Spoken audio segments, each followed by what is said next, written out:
name is Shubham Tade, and I will be discussing today the current scenario of nanotechnology applications in water treatment as it is about a PPT presentation. So next slide please. So first of all, we will see the example of emerging technologies that could already have translated nanotechnologies for clean water. So this is the current scenario in the world.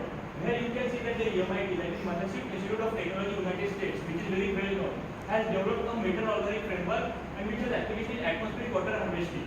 And in the same way, there is another organization, Italy, which has application for capacity deionization with the help of catalytic and ionic membranes, which is ultimately as a part of nanotechnology for clean water. Next slide. Now, these are the another organizations, but we will highlight here like the water purification application, which is by University of Maryland, United States. And what they are doing with the help of material by layer assembly of graphene oxide membrane, they are differentiating it. In the same way, if we see the another part, that is the photocatalytic removal of chemical and biological pollutants and micropollutants, which is our ultimate aim, because we want a contaminant-free water. So it is developed under the organization of University of Arkansas, United States, and they have developed a material called doped carbonaceous material. And in the same way, the first, third, and the last one is doing the same work. Next slide, please. Now that was all about the world, but now the current scenario in the India. So you can see the geographical map of India. There are different types of states have different types of organizations like CSIR lab, IITs, ISCs, IIC, ISC, DRDO, University of Calcutta, Anna University, NIT, Tezpur University. Like for the CSIR lab, those who don't know the full form, it is like Central Scientific and Industrial Research Lab, Council for Scientific and Industrial Research Lab, and the IAC stands for Indian Association for Chemical Sciences. So if we highlight this the Kerala part, so we can see that in the Kerala CSIR lab is highly actively involved in the nanotechnology water treatment. And in the same way, if we see the Delhi, which is the capital of India, there IIT Delhi is involved, then the IICs are involved, and etc. Next slide please. So now coming to like taking one of the IIT which is in news is like IIT Kanpur has just developed a new approach for wastewater treatment. What they are doing, like they are doing the nano adsorbent, which will as a component of membrane filters, which will be investigated for clinical uses and marketed for bioremediation.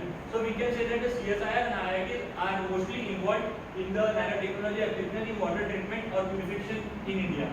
Next slide. So now this was the just example like organizations, but now we will do the specific study exactly what is the implementation by these particular organizations. So this is the specific study on project called Jal Jeevan Mission. So next slide please. So the Jal Jeevan Mission is like it was done by Prime Minister Narendra Modi on 15th August 2019 from the ramparts of Red Fort.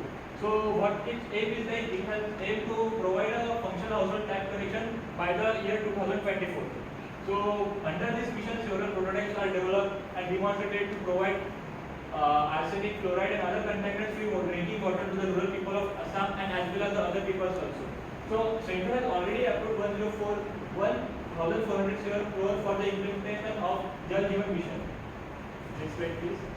So basically these are the 4 highlights of Jal Jeevan Mission. The 4 highlights included pipe water supply to all rural households by 2024, then the integrated demand and supply side management at local level, then the coverage with other central and state government schemes including Assam also, and the last one is the creation of local infrastructure and use of wastewater in agriculture. So now we will see about what are the innovations in nanotechnology for water treatment. So here you can see that the carbon nanotubes, which are the positive side is like it has highly accessible sorption sites, but the negative side is it has high production cost, and also it can possibly health risk. But they are heavily degradable contaminants. But what is the novel approach of using it like ultra long carbon nanotubes with extremely high specific salt. In the same way, if we see the another nano material is like polymeric nano adsorbents, that is dendrimers.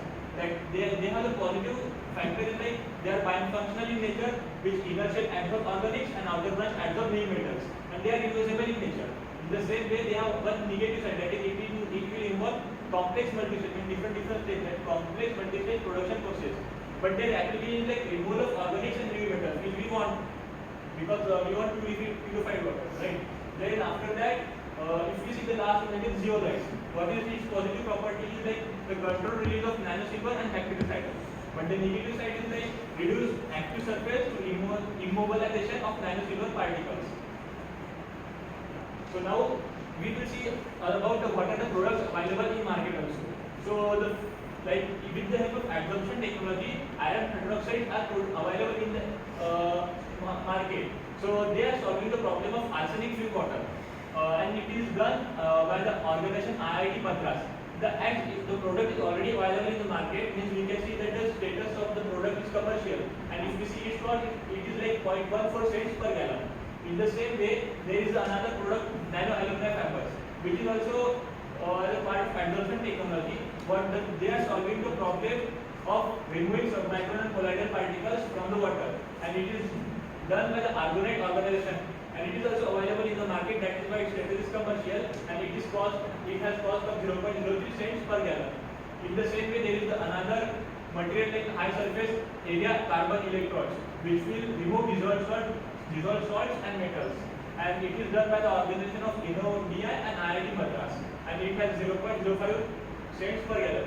But now there is another pilot product. The pilot product means it is under the research but not yet available in the market for selling purpose. So the pilot product is like hollow fiber membrane, which is developed under the technology of nanofiltration. So what problem they are solving? They will solve the removing of salts, heavy metals, toxic chemicals, etc. And this material is developed by NTU Singapore and D Memory Limited. So this was all about the products available in the market. So in this way, we have covered the current scenario of nanotechnology in water treatment, where we have discussed what is the scenario in the world, what is the scenario in the India, what are the products available, what is the innovations, and so many things. So that was about it. Thank you. And I will call Vinay to present further.